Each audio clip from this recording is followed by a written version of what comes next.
ito naman, Jules, naalala mo, di ba?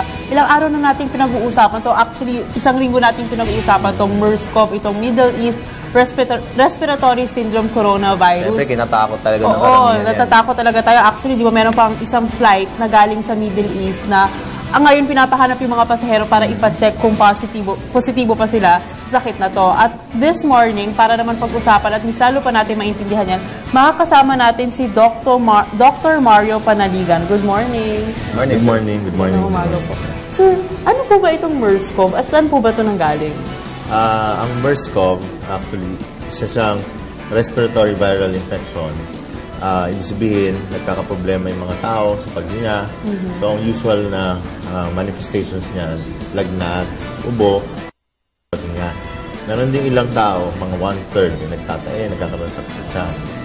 Ngayon, nagiging komplikado siya dahil din sa mga involvement ng ibang organs. Unang-unang kaso na na-report sa Saudi Arabia yun eh. So, naging complicated dahil nagkaroon din ng problema sa kidney. So, eventually, marami pang ibang komplikasyon. At isa pang masama na tungkol sa sakit na yun, wala kasi talagang gamot against sa virus na yun. As of now, sir? Oo eh. Okay. Sir, nabanggit nyo kanina, Papiano, pero pwede po ba natin mas clearly i-enumerate yung symptoms para po mas maging malinaw sa mga boss natin? So, yung symptoms ng MERS-CoV, parang SARS, so ubo, lagnat, at saka hirap sa paghinga. Tapos may mga 1/3 na sumasakit ng tiyan, tapos nagtatae. So, meron din mga asymptomatic o yung walang sintomas. O kaya nagiging mild lang. So, hindi naman lahat-lahat talaga nagiging complicated. Kaya lang, mataas kasi yung mortality rate ngayon eh. Maraming namatay.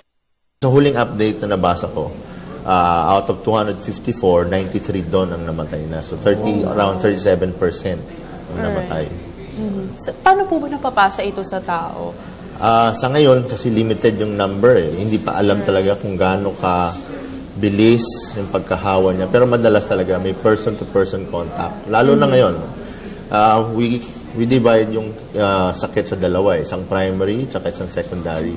Pag primary, ang source daw talaga niya sa camel, no? Yes, sa Middle East. No? That's sa primary cases. Yung secondary cases naman, ito yung nakuha na doon sa taong may sakit din. No? So, person to person pwede. Halimbawa, pag umubo yung may sakit, pwede na mailipat. No? So, may question din kung paano kung wala ng sintomas. Yung asymptomatic. Siyempre, kagaya na nangyari nung sinabi mo kanina, no? Flight, yung around 300 persons na nakasakay doon sa aeroplano. So, kailangan i-test yun eh, kung positive ba sila o negative sa virus. No? Pero hindi na magmamanifest sila o magkakaroon ng sintomas. Alright. Sir, nabanggit niyo po kanina na itong MERS-CoV halos may kaparehas din siya sa SARS. So para po mas mapalawak pa po natin kaalaman natin, ano po ba yung usual na differences and yung similarities itong dalawa? Nagaling din po ba sa hayop yung SARS tulad ng MERS-CoV na sa camel? Ganun din siya. Ang problema sa virus, tandaan natin, nag-mutate sila eh. So kung unang una galing sa hayop, tapos nag-mutate, so nagiging virus siya na nalilipat sa tao mula sa tao papunta sa ibang tao. So, yun ang similarity nila. At saka, pareho silang coronavirus. Eh. So, magkaiba lang strain. Tapos, pareho silang sintomas. So, pero yung dahil hindi natin masabi kung mag-mutate pa siya para mapabilis din yung pagkahawa ng ibang tao, nandun pa yun, posible mangyari yun. So, sa ngayon, mas mahaba yung incubation period din ng MERS-CoV. So, sir, yung pinaka-base na virus dito ay yung coronavirus. Yes, ano po siya, sir? Gano'n na siya katagal nag-exist? Actually, matagal na yan. Kaya lang madalas yan. Yung ating usual na sipon, pwedeng coronavirus yan. Kaya lang pag nag-mutate siya, halimbawa yung pinanggalingang hayop, tapos nag-mutate, wala tayong panlaban doon eh. So, kaya madali tayong magkaroon ng sakit, magkaroon tayo ng mga sintomas dahil doon sa virus. Okay, napag-usapan nga yung flight na hinahanap kay mga pasahero para ma-check. May nakapasok na po ba? O nakapasok na po ba sa ating bansa itong MERS-CoV? Yung may dala ng MERS-CoV, siya yung positive doon sa Saudi Arabia. No? Kaya lang, nung tinest ulit dito pagdating, negative na siya. Okay. So, yung incubation time, syempre dala-dala niya yun. Hindi natin alam kung kailan siya naging negative. So, kailangan talagang i-test yung ibang mga tao nakasabay niya sa flight. No? So far, yung mga tinest, negative lahat. naman. Oo. Okay. Pero yung latest update na nabasa ko, meron ng 3 Pinoy uli na bago na Saudi Arabia na confirmed na Doon po. na may MERS-CoV. Pero isa lang doon ang may sintomas, mild. Pero yung dalawa, asymptomatic o walang manifestation. Right, so Carl, at least good news yun, no? Na siyempre yung sinasabi na positive doon sa Saudi, dito negative. Pero sir, ano po yung mga equipment na ginamit nila para po ma-legitimize po na hindi po talaga positive? Lalo na po doon po mismo sa Saudi Arabia, positive, tapos pagdating dito, biglang hindi.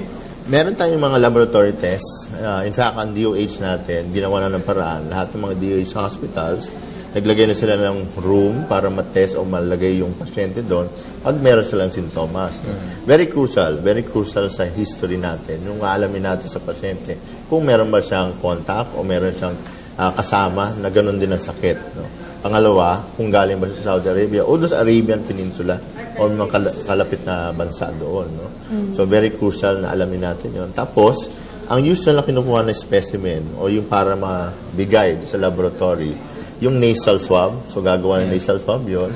So, skilled naman yung mga doktor para kuhanin yun. Tapos, papadala yun para ma-confirm. So, may tinatawag na RT-PCR o polymerase chain reaction na laboratory test available sa atin yun. Okay. So, sa pag-usapan na nga natin kung paano yung test na pagdadala ng isang pasyente, ito naman po, sir, how can we prevent MERS-CoV? At if ever po na kayo po ay nagkaroon ng MERS-CoV, ano po ba dapat gawin ng isang pasyente? Salamat sa tanong mo. Masyadong importante yun. No? So, as much as possible, kapag gano'n, pagka merong galing sa Saudi, o kahit sa kadikit ng mga bansa doon, kailangan alamin kung na-expose siya doon sa taong may sakit din ng MERS-CoV. Siyempre, kailangan iwasan as much as possible. Kagaya nito tinatawag namin quarantine. Yes. Yung mga sinuspetsa na may sakit, siyempre, hindi pwedeng lumabas ng bahay, hindi pwedeng may kasama pang ibang tao para maiwasan yung pagkahawa ng iba. So, sa hospital naman, siyempre, ganun, parang SARS, airborne, droplet, contact, so lahat ng precautions kailangan. Kaya makikita mo may mga tao na nag-wear ng mga N95, nagdadamit, tapos may iba pa, may pag may ubok yung pasyente. Okay. Sir, after ilang weeks na rin na pinag-uusapan itong MERS-CoV dito sa Pilipinas, sa tingin sir, ano na po yung current situation dito sa bansa natin? Gaano na po tayo kahanda? Sa ngayon, masasabi ko handa. No? Kasi dinesignate na ng DOH yung mga DOH hospitals. No? Pero siyempre, kailangan pa rin nating ipaalam sa mga tao, lalo na sa mga private hospitals. No? Kasi hindi naman lahat pupunta sa DOH government hospitals. So, importante, masasabihan din yung mga private hospitals para maging handa din sila. Okay, siguro, Doc, ano na lang po, any last message to our viewers? Paano po ba nila mapapangalagaan yung mga sarili nila para makaiwas po sa MERS-CoV? Sa MERS-CoV, importante kasi na lagi tayong alerto, laging alam natin kung ano yung nangyayari. Ako, ang ginagawa ko talaga, lagi ko nag-check sa internet, kung ano ba yung update.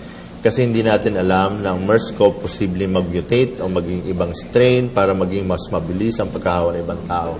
Sa ngayon, nakokontrol na.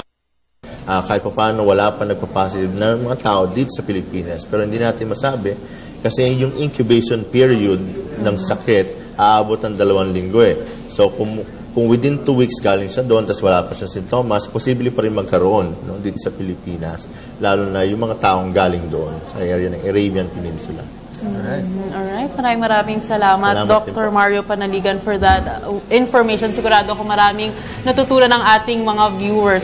Maraming salamat po ulit, Dr. Mario Panaligan, isang infectious disease physician. Thank you so much. Salamat. Alright.